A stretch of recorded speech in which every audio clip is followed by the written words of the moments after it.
Hey guys, it's Alex and Dad from 7th Hour Films, back again with Doctor Who Classic. Last time, we took a look at the 2000 audio The Holy Terror, where the Doctor and his talking penguin companion Frobisher ended up in a medieval sort of place where there were a ton of horrible, deadly traditions that were happening, and a bunch of false gods, and it was all fake at a point, and it was all a fiction by the scribe, and a lot of stuff happened, and a lot of death, and although technically there was only one death, it was just his at the end. So, but I did appreciate the humor of it. Yes, for such a bizarre theme, the humor is what kept it interesting. Yes, which is why I'm dreading talking about today, because I had the slightest feeling. Today we are going to be talking about the 2015 audio Damaged Goods, which stars Sylvester McCoy as the 7th Doctor. So yeah, this is an interesting one. Okay. Interesting is a word I would not use. Now, to sort of preface this was written. This is an adaptation of a book from the 90s written by Russell T Davies, who was the showrunner through both Eccleston and Tennant's era of Doctor Who. And so I see a lot of the similarities, and obviously, because this was adapted in 2015, he's put in some more modern references too. So, I did like it. It was different from the last one, though. Yes. Horribly depressing. Yes. Seriously, I've heard like 3 lines that could even vaguely be interpreted as humor. And again, let me repeat, I'm not a fan of this format. Yes. Especially in this one, and the thing that I think I object to the most is towards the end, when you get into what we find out is the ultimate villain, this gigantic squid-like creature, that's almost impossible to describe the way you could see it visually, either on TV or on a big screen. And so to have a monster, something that's as, tentacly and all that, and then just to have them describing it, it's like, no, that doesn't work. It does not work in the written format and the spoken format the way it would in a visual format. So again, that's my major objection. But from there we can discuss other things. It was interesting. Now this was a far more complicated plot than the Holy Terror. Like I really had to write down almost everything so I could keep up with it. Because especially once we got towards the end, the last half hour or so, they're throwing a ton of different references at you. So I tried to write them all down. And I actually, because I finished this. We both finished this morning. But that's another thing. I hate doing homework. I'm too old to be doing homework. I like watching this with you, but listening to this on my own and then having to... I love doing this. I love the reacting, but doing the homework of having to listen to it, no, I'd prefer not to. It was the double-edged sword I didn't see coming, because I was like, oh man, so we're not going to... we record these on Saturdays, and I generally record other stuff too. And I was like, oh, okay, sweet. So we're only going to take maybe 40 minutes to actually record the video. And it's like, that's great because, I'm going through finals right now and everything. That'll be perfect. Then it's like, oh, I have to set aside other time to actually listen to it. It's like, yeah, I didn't think about that. Yeah. But, so it got a little... The things we do got a for little our tricky. Audience. Yeah. So we both finished this up this morning. And actually, a few hours ago, I actually went on Twitter. And I was like, all right, you guys got to help me with some loose ends that I need clearing up. So maybe we'll go to that in a second, but that's mostly some of the stuff towards the end. Okay. So let's see if we can sort of... We're not going to go through every single last note, because some of these I just needed for the context and of let me again just say, and I realize that I'm a purist when it comes to classic Doctor Who, but the 2 or 3 times where they played the theme song, the massive orchestrated theme song, you also had a hard time hearing the main melody.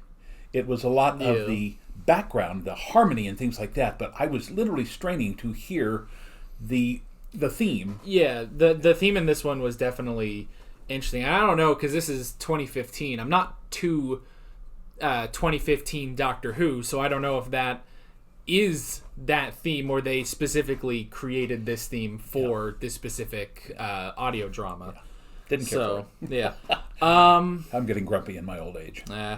Let's see. So, let me try to decipher some of the notes. It took place in 1987, which runs with around the time that McCoy's era was running. So that works out. Now, I will say, last time I kind of said that, you can definitely hear the age in Colin Baker, that it's like, it doesn't sound like the exact same voice. This is even later than The Holy Terror was made. McCoy sounds exactly the same. Now, remind me, because when we saw him before, wasn't that with Remembrance of the Daleks or whatever? Yes. Yes. I don't remember him trilling his R's. I wrote that down too. What's going on there? I mean, everything that he said with an R in it sounded like he was auditioning for a pirate movie or something. And I don't remember that from when we saw him in the serial. Maybe he did it once or twice, but I don't remember that being all the time. Well, it was enough that it stood out to me. Well, no, I don't remember him doing that a lot in Remembrance of the Daleks. But yes, this time I will say, especially more towards the beginning, he was rolling those R's a lot, which was interesting. Let's see. Like last time, we didn't have our normal companion. Last time, instead of having Perry, we had Frobisher. This time, instead of Ace, we have Roz and Chris, who are... All right. They're kind of bland. They didn't really do much. One thing that bothered me, though, about Roz, is that in the sort of the middle of the story here, she's able to take out a gentleman who apparently is very rough and tumble and everything. And at the end, she gets knocked out by the mother. And I thought, no, because they don't set up the mother as being a big burly woman or anything. So if this is a woman who's got some kind of fighting training and she's able to disable a man, how does she then get knocked out by this crazy mother? So I don't know. Because with the context that we are provided with each episode, we do know that they are both Chris and Roz are adjudicators from the 30th century. Okay. You don't know what that means? Well, no. I was hoping. I was assuming that it's some kind of judge. Yeah. I mean, that's what adjudication is when you try to settle something between two opposing sides. So yeah, why the two of them would be that good? I don't know. That is a little odd. And you're right. With Mrs. Jericho just knocking her out, that was kind of odd. Yeah. But yeah, they were okay. I mean, for most of the middle, Chris is just sort of out. Yeah. Because he's trying to go find the smile, which was interesting. I actually like the idea of, Doctor Who. We were kind of like doing a stakeout, and we're trying to spy on this drug den. It's like, well, that's different. And it's like, okay, well, aliens have to come in at some point, but I'm not sure where they are. Yeah. So that was interesting. Yeah, I found it again very odd that we find out almost immediately about this smile, but we don't find out later on that it's got the N-Force or whatever it's called.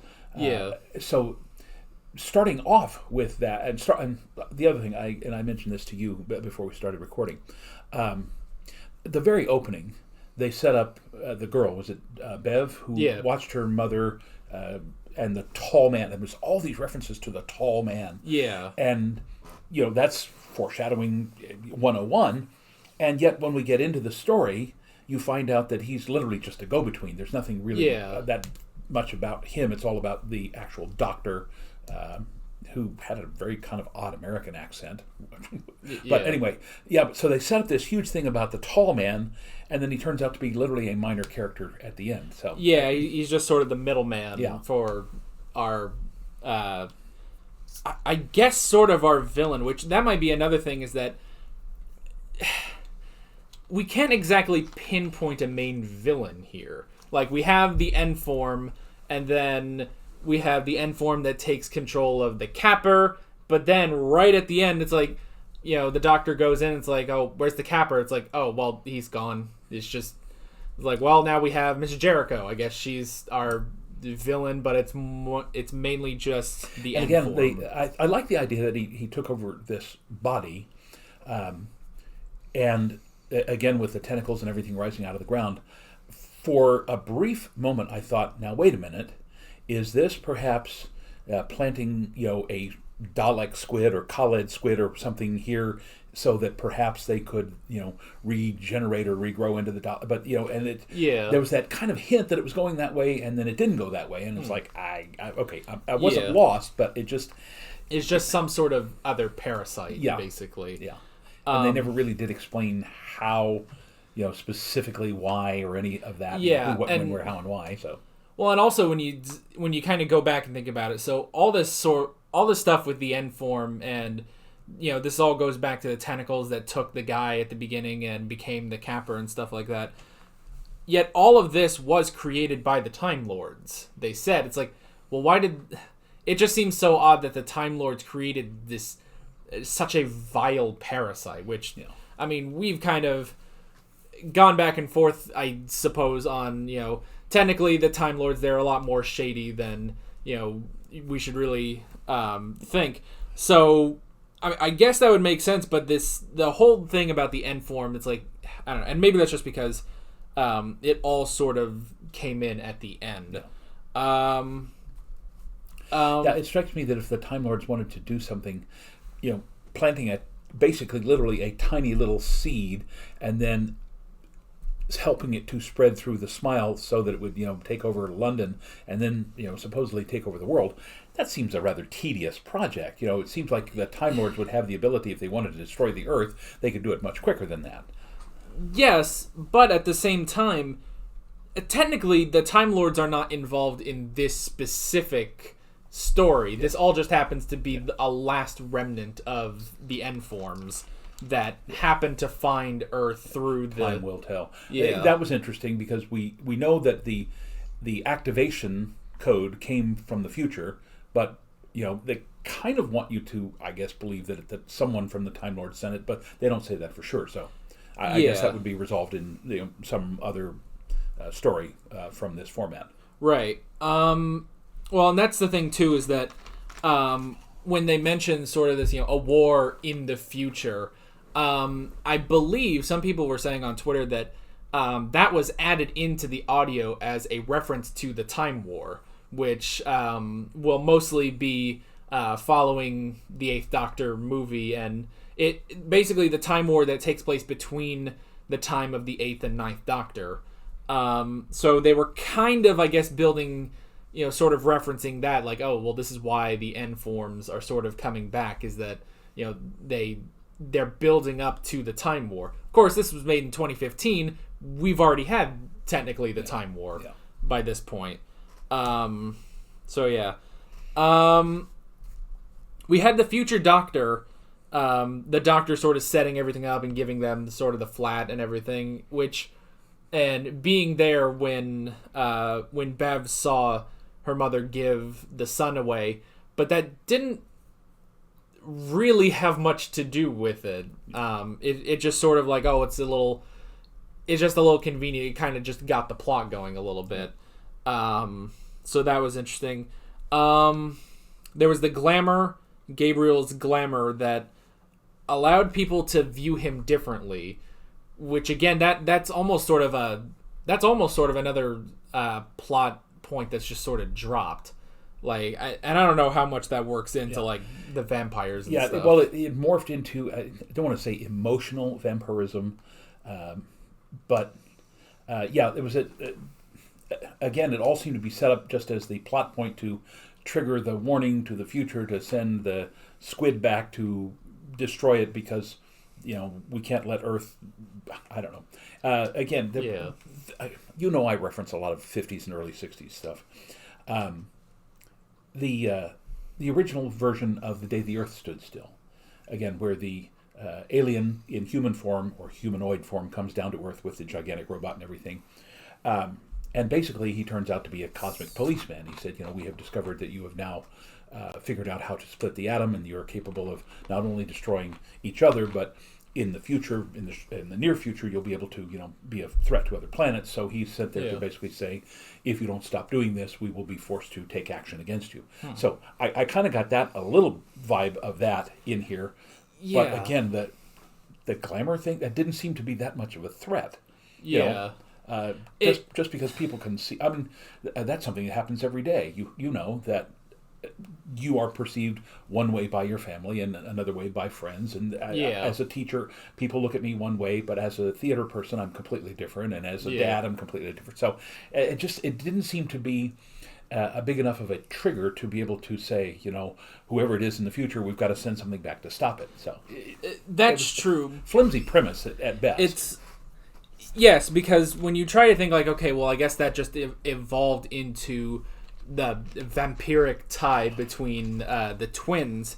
So I guess it's not just that it's like, well, they saw it and they were like, no, we have to stop this. But it's just that all they detected was there is a vampire on Earth, and the natural thing to do is, while there's a vampire on Earth, we still got one of those N forms left over from the last war we had. Let's go send him and just see what happens.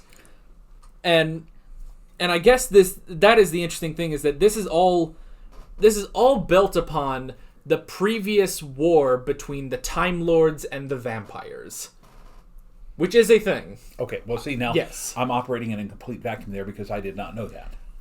I barely knew that. Someone did mention that. I don't even think it was in a Doctor Who video. I think I was watching something else with vampires, and someone mentioned that the Doctor actually killed the Vampire King or something like that. So okay, well, I mean, so then basically, we're reacting without knowledge of everything that we need to know. That's like watching the second or third part of the trilogy, having never seen the first, so we don't know what's been established in the past, and there was no early reference to this Doctor fighting the vampires, and that's why this is such a huge problem now. So okay, apologies. Yeah, we didn't know. Granted, we have done that before. Yes. Especially when we did The Web of Fear, which was a sequel episode, but we watched it anyway. Yeah. Although that was a very less complicated plot than this was. Yeah. So, and I guess that could also be because the reason that this plot is so complicated is that this was stretched over an entire novel and is condensed down into about an hour and 15 minutes. Yeah. But, again, you want to talk about stretching it. There were a lot of, to me, extraneous characters. I understand Capper and having to go out and find new people to distribute the drugs and all that. Yeah. But there were a whole bunch of people in there, and then when he, finally squids out and destroys the four guys, in particular the names, you did this to me and you did that to me, it's like, seriously, we've never heard of these guys before. Why do we even need that? I mean, there's 5 minutes of my life that we could have, gotten something better. So I don't know. It seemed to be there was a whole lot of stuff in here that made it more difficult to follow. Yeah. It was a relatively straight storyline, but it was complicated with a lot of extraneous stuff. Yeah. And I will say, this is just sort of an offhand remark, but it did get a little complicated when both Beverly and her mother were in the same scene, because okay, Beverly is supposed to be 14 in this. I swear she sounds exactly the same as her mother. There's just the slightest difference in her voice that I can tell. And of course, as Americans, we have a lot more difficulty with the accents. Yeah.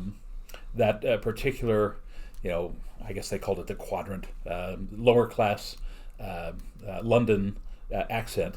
Yeah, I've heard it before, and I would have a hard time trying to recreate it on stage.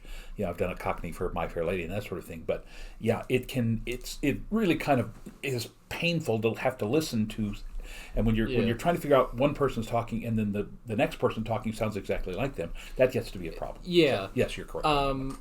So, which at the very least, it's good that Sylvester McCoy has such a distinct voice, and maybe, who knows, maybe that's why he's rolling his R's all the time. It's like, oh well, that one's the Doctor. And actually, we actually had a ton of pictures for this one with references to the characters and stuff.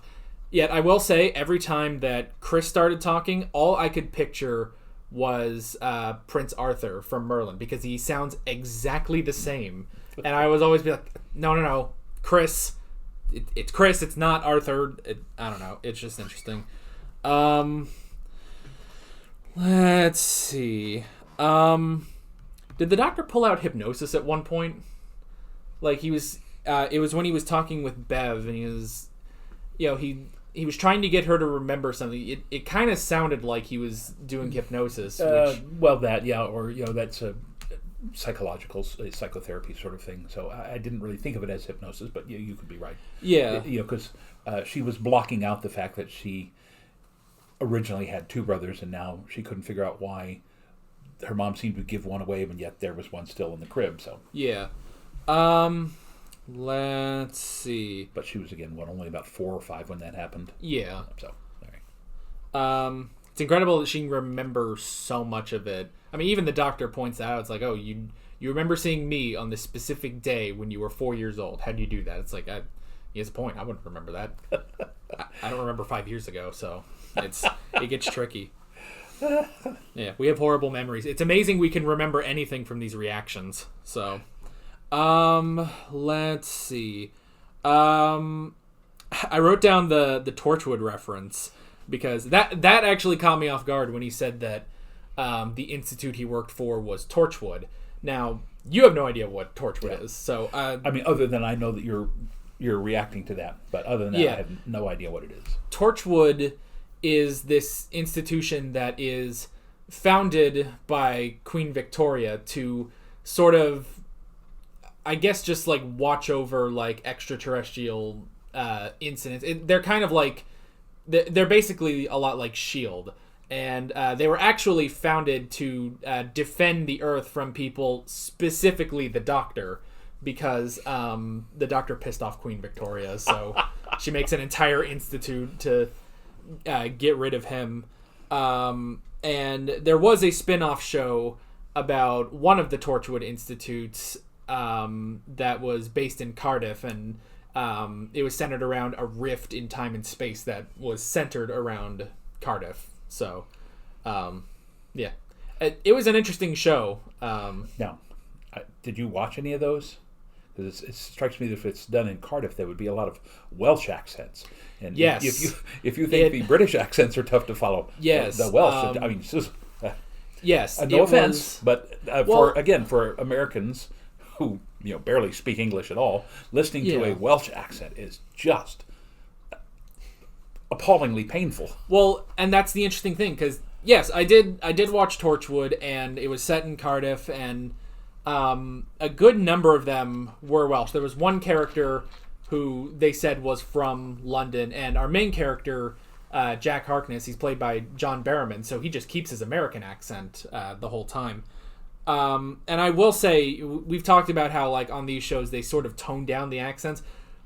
I got used to the Welsh accent. It seemed very toned down. So, but it was interesting. It was definitely interesting, like hearing a ton of different accents from people. I strangely enough, way back when, this would have been 40 years ago at least, I was in Shakespeare's Richard II. I wasn't supposed to be in it. I was the assistant director, but it's one of those shows that has 70 speaking parts in it, and there was a scene between Salisbury and a Welsh captain, supposedly Owen Glendower, and they didn't have a warm body to play the captain, so the director said, well, it's like 15 lines, why don't you go do that? I said, okay, no problem. So the problem is, because I was assisting with the directing, I really never put any time into learning my lines. And, I thought, geez, I should have some kind of Welsh accent. And then I went to listen to it on tape, and I went, no, that's not going to happen. Yeah. But the other thing was that when I finally, when we finally got into the late rehearsals, and I had to be on stage every night, I began to realize that I really wasn't all that, straight on my lines. And the young man playing Salisbury, he would come out every night. I mean, I would look at him, and his eyes were just, oh, God, what is he going to say tonight? And so, I mean, I got through the gist of what I was supposed to be saying each night, but afterwards I got a reputation for being able to ad-lib in iambic pentameter. That I could make it sound right, even though the words were probably nothing that Shakespeare would have recognized. And later on, about 10, 15 years after that, I was directing Cyrano de Bergerac, and what happened there was I had cast a young man to do that, and then he wasn't able to do it, so I had to step into that role. And on probably 2 weeks worth of rehearsal, I played Cyrano de Bergerac. And again, all the people on stage with me every night was like, okay, what is he going to say tonight? Is that our cue? Oh, good. We'll start talking now. It's because I had no idea. I'm just out there making stuff up as I go along. But it sounded good. Well, that's good.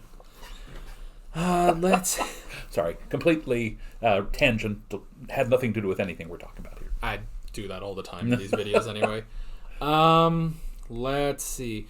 There was also a short reference to the Doctor's psychic paper when he got in there. He's like, look at this and tell me what it says. And they were like, you're Dr. John Smith from UNIT. Oh, okay, I guess you can go. Yeah.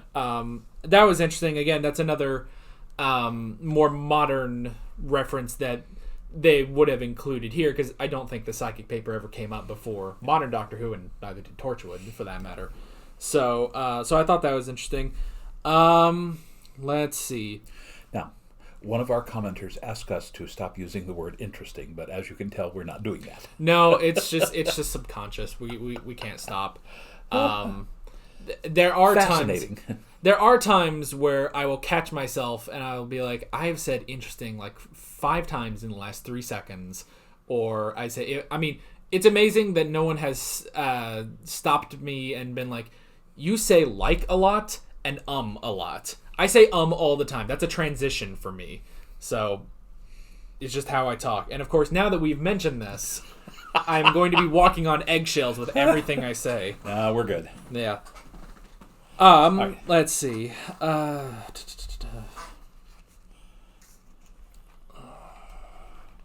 Psychic papers are last note, I think. Yeah. I'm just trying to decipher.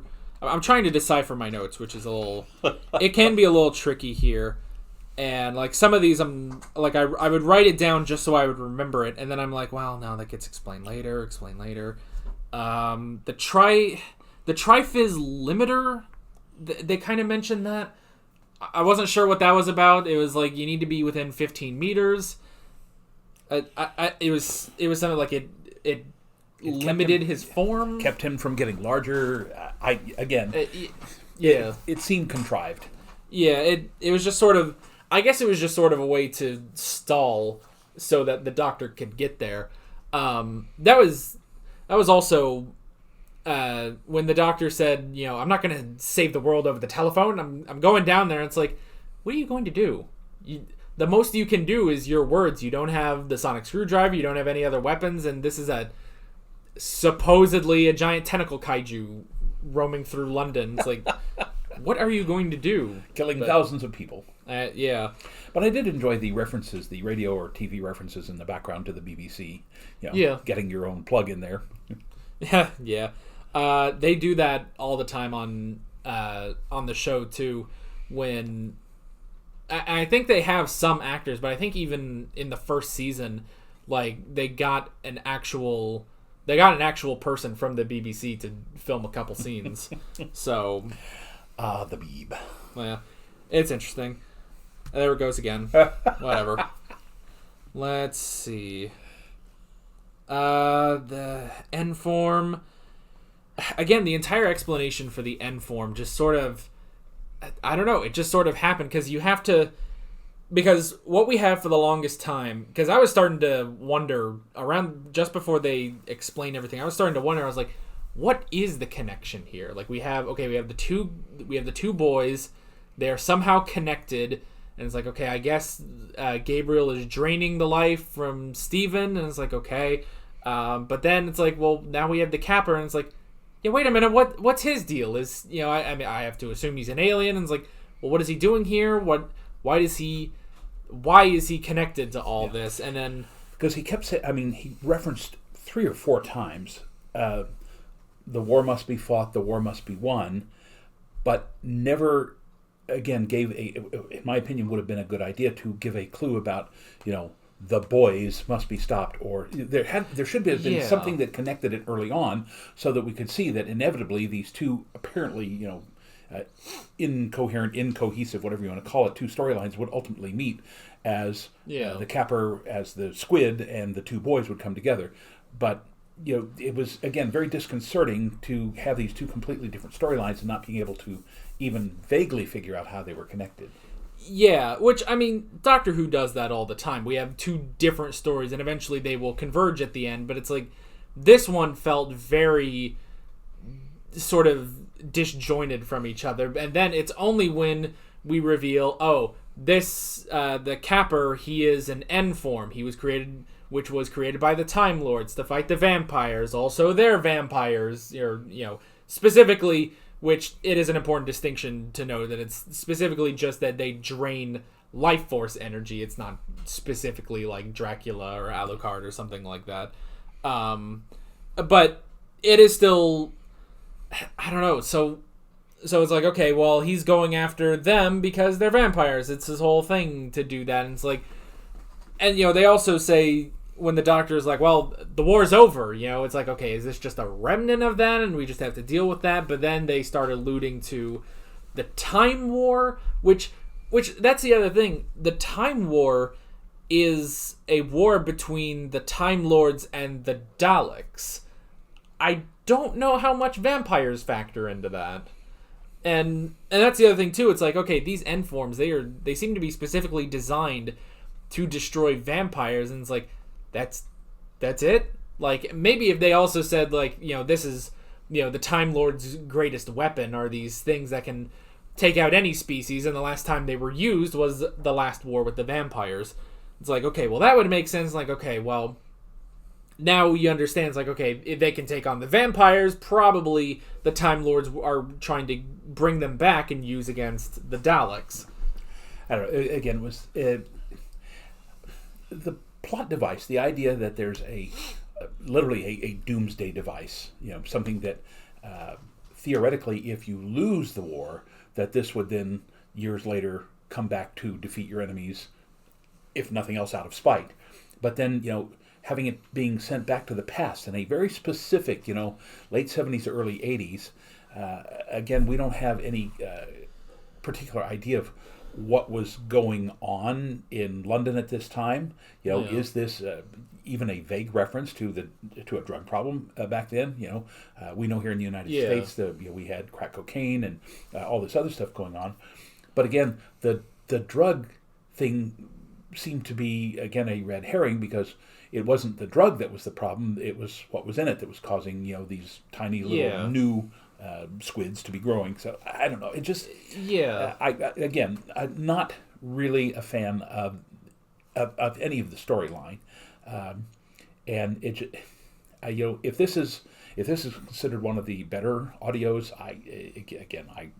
I'd rather not. I mean, I have no idea how well this is considered among the fan base. All we know is we were assigned this one in preparation of the 50th. That's what we're leading to in like these 13 weeks leading up to it. It's like when your high school English teacher assigns you Silas Marner.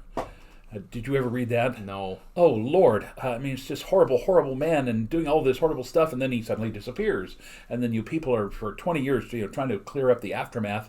And at the end of the book, spoilers, you find out that he accidentally fell down a well and he's been dead all this time. It's like, what? It's like, I spent 2 weeks of my life reading this book, and it turns out the guy fell down a well? Why? Why on earth would I read that? There's a lot of classical literature that I love, but when I finish Silas Marner, it's like, I don't ever want to hear that title again. I did like this, and it does help that this is still Doctor Who. We still have, the Doctor going through all of this, even though maybe he doesn't do a ton in this one. He does more than in the Holy Terror, where he was just kind of walking around and Frobisher was the main character. But I feel like, at least in this one, maybe the Doctor isn't the main character, but it's sort of just a full ensemble cast, where instead of him being sort of the driving point, he's just sort of he's sort of with everyone else trying to figure everything out. He just has a bit more of an edge because he's so much more knowledgeable. Yeah, I again, there were very few time elements in this, other than this squid came back from the future or something like that. So my interest in time travel is to see things that time has something to do with. And again, Yeah. unless there was specifically something going on in Great Britain at this time that we are, as Americans, don't know about, that's an underpinning, a background that we would need so that some of this would make more sense. Because other than that, Yeah. it's just, to me, it's kind of a very flat story. Well, and the interesting thing, one thing I had to learn early on about Doctor Who is that it's almost a false assumption to say it's a time travel show. I know. Yeah. It's a lot of different things. It is sort of this time travel show, but like Legends of Tomorrow, they do a lot of time travel in that show. They go everywhere, but they also go to the future and they deal with all these threats, but they are still threats contained to Earth. Whereas this is an alien sci-fi show that, yes, also has a time machine in it. Yeah. And that can also be seen with the fact that almost every episode there has to be some way to get rid of the TARDIS. And here they just flat out say, it's like, well, I sent the TARDIS a week into the future. Just so, just in case anything happens, like I don't want anyone to get their hands on the TARDIS. Which was interesting. Where even like last time in the Holy Terror, they just sort of left the TARDIS. That was it. They went back to the TARDIS every once in a while. Yeah. But they didn't The Blue Temple. Yeah, they just didn't really use it. He had no need to use it. But then again, the Sixth Doctor was not very involved in that story. Yeah. So I don't know. It's all a little tricky. Let's see. There was also there was Mrs. Jericho. That also just sort of happened. Her whole don't worry, we'll get you a new Steven. And it's like, Yeah. all right. Now, again, referencing the title, Damaged Goods, it seemed to me they were working up to, this is a woman who, originally when we see her, she's very, very involved with the health of her son, and I mean, there doesn't seem to be any other thing. And then suddenly she's a woman who, but if you have a sweater that has a hole in it and you have to take it back and get it exchanged, and it's like that's a complete reversal from where she had been before. And it's like, okay, they didn't really explain that. And then at the end, they drop that and go back to the whole mother thing, where he finally says to her, what would a real mother do at this point? And the mother, fixes the problem by, self-destructing, I guess is what you would call it. Oh. But yeah, it seemed like she went from, deeply concerned mother to a Black Friday shopper back. Yeah. And so, Which you can also say, they sort of mentioned that it's like, well, long exposure to this child that's getting all the life sucked out of him. Long exposure to that will drive you insane, which they reference while she's there all the time. But there are also other things that she could have done as a crazy mother rather than a crazy shopper. I mean, that there are all sorts of, stories throughout history of women who've done bizarre things for their children, up to and including Psycho. Mother drives her son crazy, and then the son literally, preserves the mother after she dies and takes on her personality and the whole works. But spoilers. Oh, I'm sure everyone's seen Psycho. If you haven't, sorry. But again, it just seemed jarring that she would go from this incredibly loving, caring woman to, super shopper, and then it struck me that if they were going to go with that the Doctor should have tried to get her to relinquish or to kill the squid monster, cancel out the invasion, whatever it was, by talking to her in terms of merchandise. Yeah. And instead, and I realize he's trying to get back to the mother who cared so much about her son that she should do that, and that's ultimately what happened. But again, it was just a very jarring disconnect between the first time we meet her and then her super shopper phase and then mom again. It's just, again, for what it's worth, the writing in this one struck me as being not top quality. And again, please don't take any offense at that, because I'm sure that Russell Davies is a great writer. But personally, just me, I didn't care for it. I didn't care for the story. And again, I still don't care for the format. Now, I wonder if part of the reason that, like, Mrs. Jericho's switch from being concerned mother to Chomper, back to mother. Maybe it's just because we don't have enough of her to like understand her character and all that. Like, what if this was Mrs. Tyler instead? Like, that would have been, maybe a bit more emotional because, okay, we've had her throughout the entire story. Like, Yeah. Like, the fact that this all hinges on, the actual caring side of Mrs. Jericho, it's like, well, what has she done? She was introduced to us and she was already crazy. Like, And by the way, just a footnote here. One of the most minute minutes of comedy, if you can even call it that, was black comedy, was when she poisons her husband with the bangers and mash, and he says, what have you done to the sausage? And she goes, oh, there's nothing wrong with the sausage. I poisoned the mashed potatoes. It's like, okay, now that was funny. Like, why that distinction?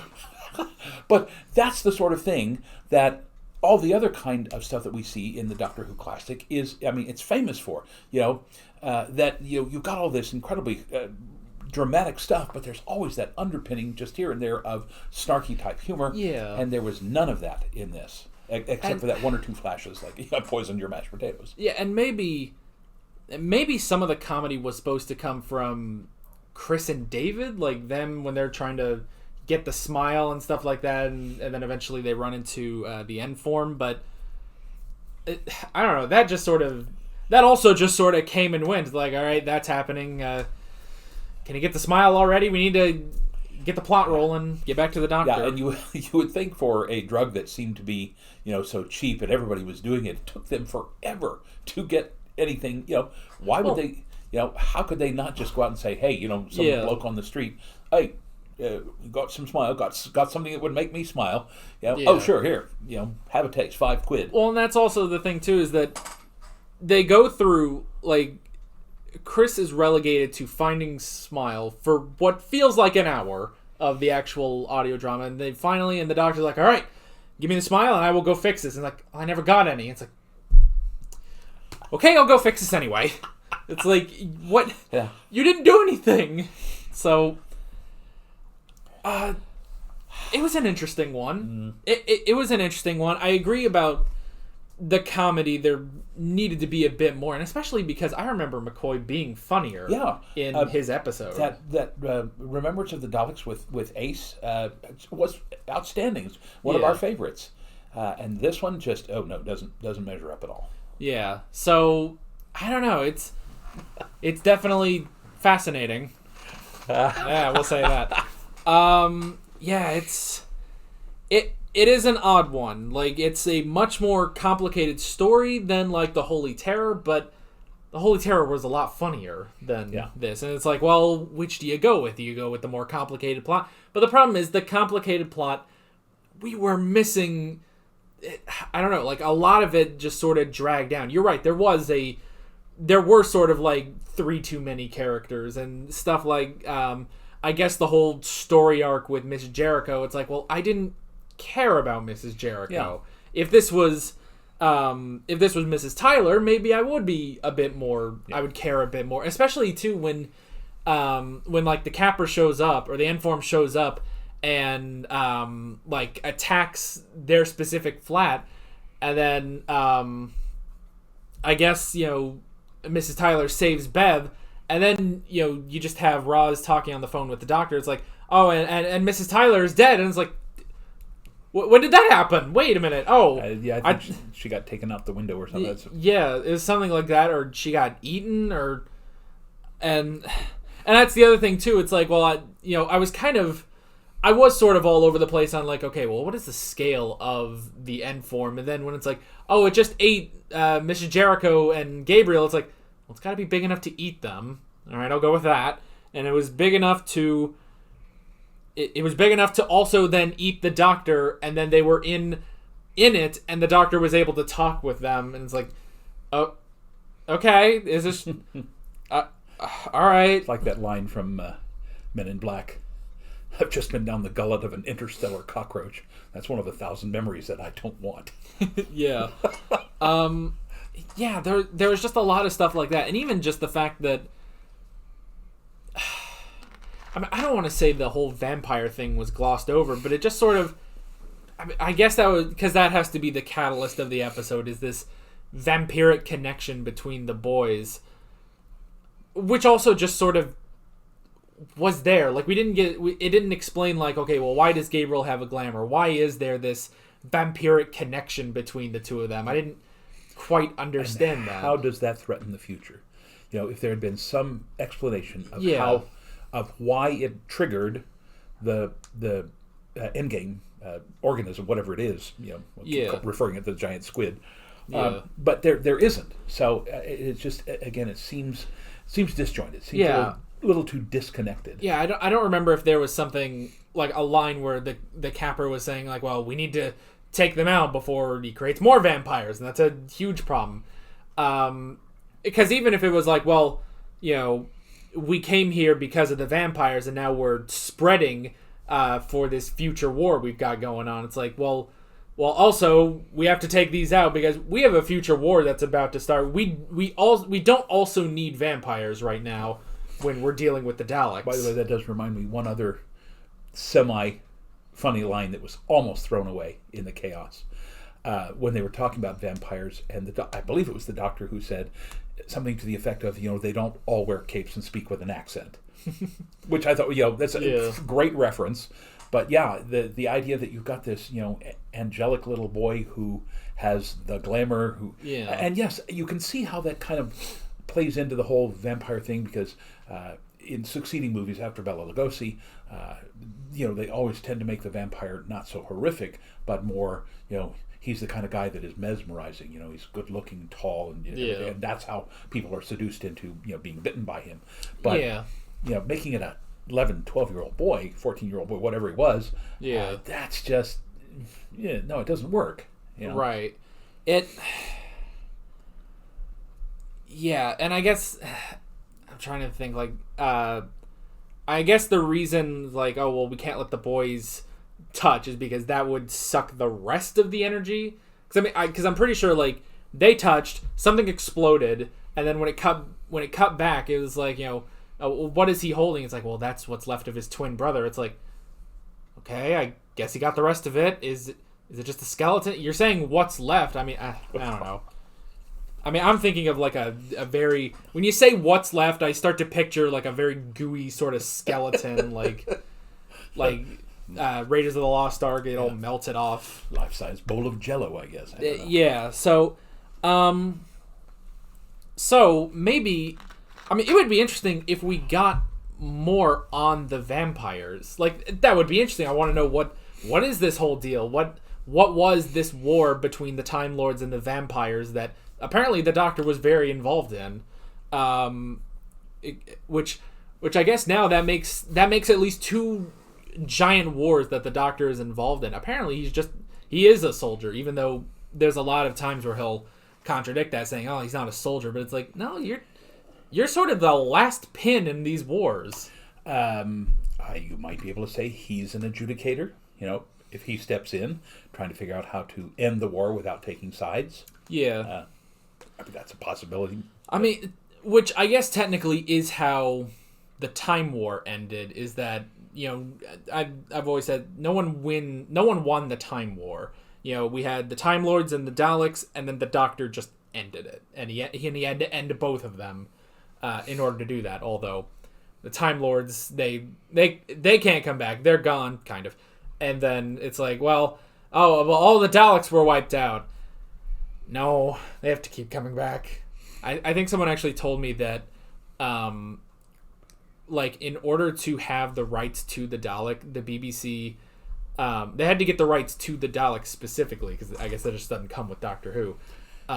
So the agreement is the Daleks have to be in every season at least once, which is interesting. Yeah. So, well, I guess back in the 60s when they were first on, they didn't have the same kind of contracts we had now. So the creator, the writer, had the original rights to them. Yeah. Which is, again, I think how they said the two movies came about is that they specifically had to do something with him to get the rights to do the Daleks, but that meant that they couldn't use the actual stuff from the film, and that's why Peter Cushing was so different. Anyway, I don't know. I remember the whole story, but it was something like that. Nowadays, you tend to create something, and it becomes the intellectual property. I think is the proper phrase of the network or whatever, unless you specifically have that in your contract. Yeah. So yeah, I would be interested to see more on the vampires, and specifically like which doctor had to deal with them.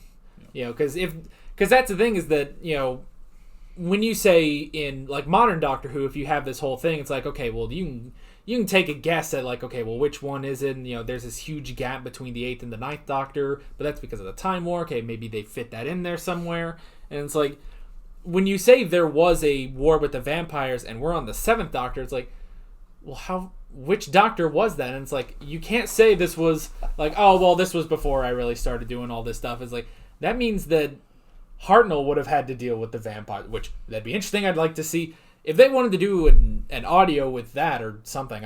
I'd be interested in that. But yeah, I need more explanation on the vampires, I think, and I guess the end forms. And yeah, this was, I mean, I liked it to an extent. Again, I don't want to say I'm troubled by the title, but Damaged Goods does not begin to explain this story. I mean, yes, we're talking about the fact that the mom thinks that she got the wrong son, but seriously. When they dropped it at the end, I was like, oh, that's where the title came from. I was like, that's where the title came from? That barely has anything to do with anything. Yeah. Like, we haven't led to that. It's like, it's definitely not. Again, to me, this was a Doomsday Device story. This is something has happened on the Earth that has triggered this Doomsday Device, and now we have to figure out how to stop the Doomsday Device before it literally dooms the world. Yeah. And so, Damaged Goods. That's a very weak title for this story. It was definitely odd. Let's see though. Next week, one more. We have one more audio to do before we get back to actually doing reactions. We will be moving on to the 8th Doctor with the Chimes of Midnight. Now, wait a minute. Chimes of Midnight. I swear there was a movie from late 50s, maybe? Orson Welles. That it's don't quote me on this, but maybe an adaptation of Macbeth. I know it's based on some kind of Shakespearean thing, if I recall correctly. But again, I'd have to look that up, and I don't have my tablet here with me. Yeah. But yeah, Chimes at Midnight. That definitely rings a bell. So that would be cool to see a Doctor Who in the middle of a Macbeth story. Yeah, and I already looked at.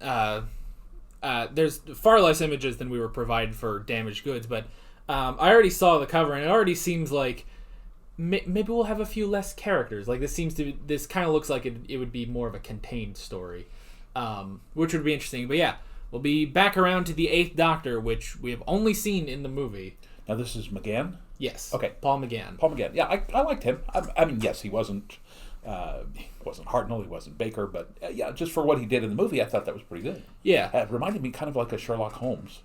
Yeah. More than, the Doctor. Yeah. So it will be interesting to see, because I mean, we have these audios, and they're just sort of technically spin-offs of those particular eras, but this is a spin-off to the only thing he was in, because he was only in the movie. So it will definitely be interesting to listen to this one, and this one will be from 2002. So we're going back around the time from the Holy Terror as well.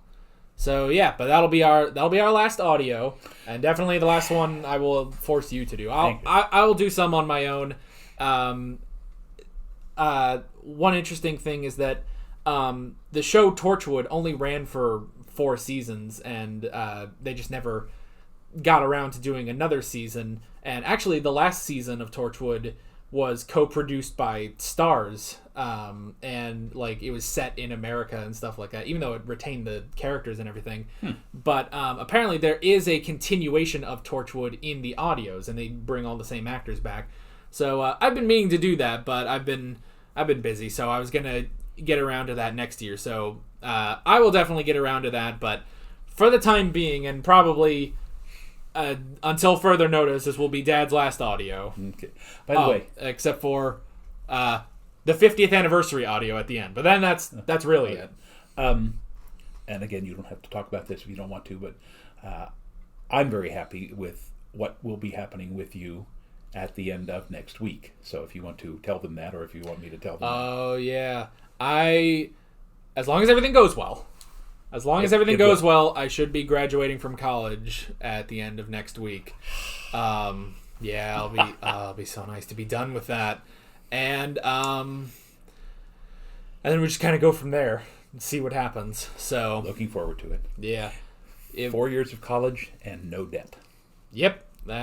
That's the nicest thing of all. Yep. It is something. But yeah, next week we'll be moving on to The Chimes of Midnight. But yeah, that is pretty much that. With all that being said, we're Alex and Dad from 7th Hour Films, and we will see you guys next time. Take care. Alright guys, thanks for watching this video. If you want to watch more of our Doctor Who classic videos, you can click on the playlist, you can subscribe if you haven't done that already, and be sure you hit that notification bell. You can support me on Patreon and follow me on social media, links below in the description. See you guys later.